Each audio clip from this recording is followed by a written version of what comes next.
A crítica de hoje é sobre Maria Callas, que nos Estados Unidos é só Maria, na tradução decidiram colocar Maria Callas, filme do Pablo Larraín, né, que conta a história justamente da cantora de ópera Maria Callas, que aqui é interpretada pela Angelina Jolie. Eu não sou um grande apreciador de ópera, não acompanho ópera. Aqui no estado nem rola apresentação de ópera, né? A não ser no cinema, né? Aquelas exibições no cinema. Já vi algumas, mas não sou lá um grande conhecedor de óperas. Então, até mesmo por esse motivo, também não conhecia muito da Maria Callas, apesar de conhecer o nome e de saber que era uma pessoa importante para a arte e para o gênero. Dito isso, eu assisti o filme sem grandes expectativas de, nossa, vou descobrir quem é Maria Callas. Dentro dessa trilogia das divas do Pablo Larraín, né, que inclusive eu posso dizer que eu admiro muito a trilogia, eu acho a ideia da trilogia muito interessante, apesar de achar esse o filme mais fraco da trilogia, eu gosto dela como um todo, acho que ela faz sentido como um todo. A Maria Callas é de longe a personalidade que eu tinha menos informações e menos conhecimento prévio, né? A Jackie Kennedy é difícil não conhecer pelo menos um pouquinho. Em Spencer era a princesa Diana, que, né, é muito mais conhecida, até mesmo por isso o filme fala tanto sobre a exposição midiática, né? A Maria Callas era quem eu menos conhecia. Mas voltando para a trilogia das divas, eu gosto muito da ideia do Pablo Larraín aqui, né? Que não é fazer uma simples cinebiografia, contar trechos da história dessa pessoa ou fazer uma grande homenagem à carreira dela, por exemplo. Né? A ideia aqui é fazer um mergulho, e às vezes esse mergulho é até mesmo fantasioso, tá? Em especial nesse filme, já fazendo esse adendo, na intimidade dessas musas, dessas personalidades, e sempre em um momento muito específico da vida, né? Ao contrário da maioria das cinebiografias atuais, que tem que falar desde quando a pessoa era criança até a velhice e morte da personalidade, o Pablo Larraín ele pega recortes específicos, né? Curiosamente, todos os três estão ligados de alguma forma à morte, né? A princesa Diana e a Spencer são períodos próximos à morte de ambas, e a Jackie Kennedy está ligada à morte do marido, né? O recorte que ele faz. E aí, falando justamente sobre esses filmes, porque eu acho que é interessante falar sobre eles, né? Porque é muito interessante, porque não parecia que ia ser isso, mas eles formam uma trilogia muito concisa, né? Apesar desse caminho que fica mais fantasioso, justamente por essas características do recorte e do mergulho na intimidade, né? Em Jack, ele usa um ponto de vista pouco falado, né? Todo mundo já estudou a morte do JFK, já viu filme sobre a morte do JFK, nunca tinha visto o ponto de vista dela tendo que lidar com essa morte e com os processos tanto de luto quanto os processos políticos que vieram após isso. Depois a gente vai para a princesa Diana e a gente pega aquela exposição midiática, aquele caos da exposição midiática, ele transforma quase em um pesadelo. Tem momentos do filme que beiram o cinema de terror, o cinema de gênero mesmo, que eu acho muito interessante. E aqui a gente vai acompanhar os últimos dias de vida da Maria Callas, meio que entre flashbacks, entre delírios e um pouco de documentação. É como se ela quisesse. E é aí que eu falo, né, da fantasia, a gente não tem informações se ela realmente tinha esse interesse, é como se ela quisesse deixar algo para a posteridade, metaforicamente falando. E o metaforicamente falando é muito sério aqui, porque o diretor parece estar cada vez menos interessado em fatos e muito mais nos sentimentos que cercam os recortes. Não que ele já não fizesse isso em Jack e em Spencer, né? Ali no da princesa Diana, no Spencer com a Kristen Stewart, é fácil notar que não é tanto o fato. Ele não quer apresentar quem é o amante, como ela morreu. A parada é sobre o que ela estava sentindo com toda aquela exposição midiática e com a forma como a família real tratava ela. É um filme sobre sentimentos, é um filme sobre o mergulho.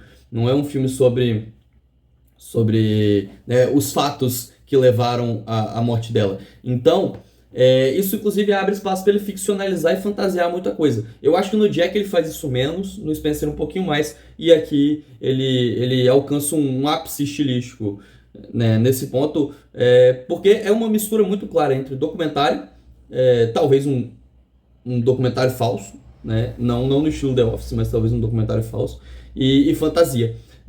Tanto que o filme ele tem uma divisão em capítulos, por exemplo, que seguem os atos, que é uma herança muito clara, né, da ópera, né? O ato 1, ato 2, ato 3, finalização. Só que não é a ópera que representa esses atos. A representação desses atos está em uma montagem, em uma filmagem amadora de uma claquete. Então é de fato essa mistura entre cinema, teatro, entre ópera e dramatização, entre fantasia e realidade, entre documentário. É uma grande mistura. E eu acho que essa mistura funciona na maior parte do tempo. Eu li alguns textos de amigos que não gostaram tanto de Maria. Eu não concordo com muitas das coisas que falaram. Eu acho que o filme funciona. Sabe, essa teatralização, às vezes excessiva, mas é uma teatralização que ela tá muito. Ela dialoga muito bem com os delírios dela, com a fantasia, até mesmo com a ópera, né? A vida dela era um grande teatro. Porque em todo lugar que ela ia, ela tinha uma imagem a zelar. Então.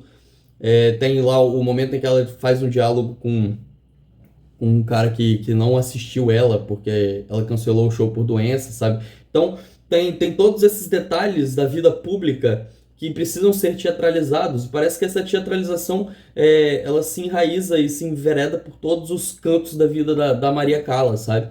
E isso gera momentos interessantes. O filme tem algumas quebras, inclusive quebras musicais, e de teatralização que me pegaram, que eu gostei bastante. E não só a restrição pública, né? Tem a questão com o marido, que proibiu ela de cantar, marido barra namorado, com o grego que ela namorava lá. Mas também tem uma questão da libertação proporcionada pela música. Eu acho que o momento favorito do filme é a hora que ela está conversando com o médico, que ela fala que a vida dela é ópera, e ela também fala de forma muito aberta, né, de que ela deseja cantar para ela mesma, da libertação que a arte proporciona para ela. E não por acaso, eu vou voltar nesse diálogo, porque eu acho que esse diálogo ele tem um momento específico que vem justamente pro meu ponto negativo do filme. Ele é um filme que ele tem muitos intermediários. Como que eu vou explicar, né? O filme, são poucos os momentos em que a Maria Callas fala por ela. É ela falando pra gente o que ela está sentindo, né? Tem muitos momentos em que são os empregados que fazem isso, tem alguns momentos que é o documentarista que tem ali uma explicação que eu não vou dar spoiler, mas que tem o documentarista, tem o próprio médico, tem o pianista, tem os delírios que sejam, tem os flashbacks. Então sempre tem um intermediário entre o público e a protagonista. E isso cria um certo afastamento. A gente está sempre muito afastado emocionalmente da personagem, que é algo que eu não sinto que acontecia em Spencer, por exemplo. Em Spencer parecia que era a Diana que estava ali jogando para o público todas as emoções. Aqui a Maria Callas está distante das pessoas justamente porque tem essas barreiras, esses coadjuvantes que vão formando barreiras. E isso eu acho que é um pouco contraditório, considerando que supostamente o filme está buscando por uma intimidade dela, o filme está focando no íntimo dela e não na carreira, nas peças grandiosas. Ele está focando no íntimo, mas ele não abre espaço para realmente falar sobre o íntimo dela. E isso me incomoda, justamente porque tem poucos os momentos que são humanos, que realmente lidam com a personagem, com a humanidade que ela merece. E um desses momentos é esse diálogo com o médico, que é o meu momento favorito do filme, sabe? Eu acho que é um momento em que ela parece estar aberta e ela fala de fato o que ela está sentindo de uma forma que fortalece até mesmo a Angelina Jolie. Porque esse afastamento prejudica um pouco a atuação, sabe? Tipo, é uma atuação interessante, a Angelina Jolie está muito bem, mas só que ela está sempre afastada, então a gente não sente aquela emoção. O próprio clímax do filme, que no meu texto do Letterboxd, para quem quiser ler, eu falei um pouquinho mais, eu especifiquei, mas aqui eu não vou, porque tem um leve spoiler. Ele é filmado da forma mais afastada possível, sabe? A gente não sente o impacto daquilo de uma forma tão próxima. E fica claro que era o objetivo do Pablo Larraín, apesar de, na minha opinião, ser um objetivo contraditório diante da busca pela intimidade. É contraditório até mesmo dentro da trilogia, sabe? Mas foi o objetivo dele. Esse afastamento, ele tá em vários pontos da encenação.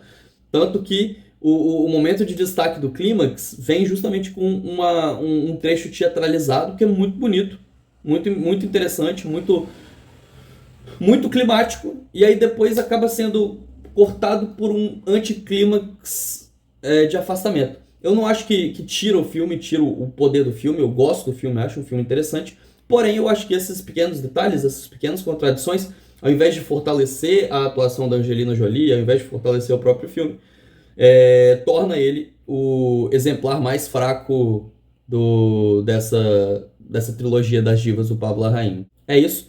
Curta, compartilhe, deixe o seu comentário se você tiver algo a dizer sobre Maria Callas e até a próxima.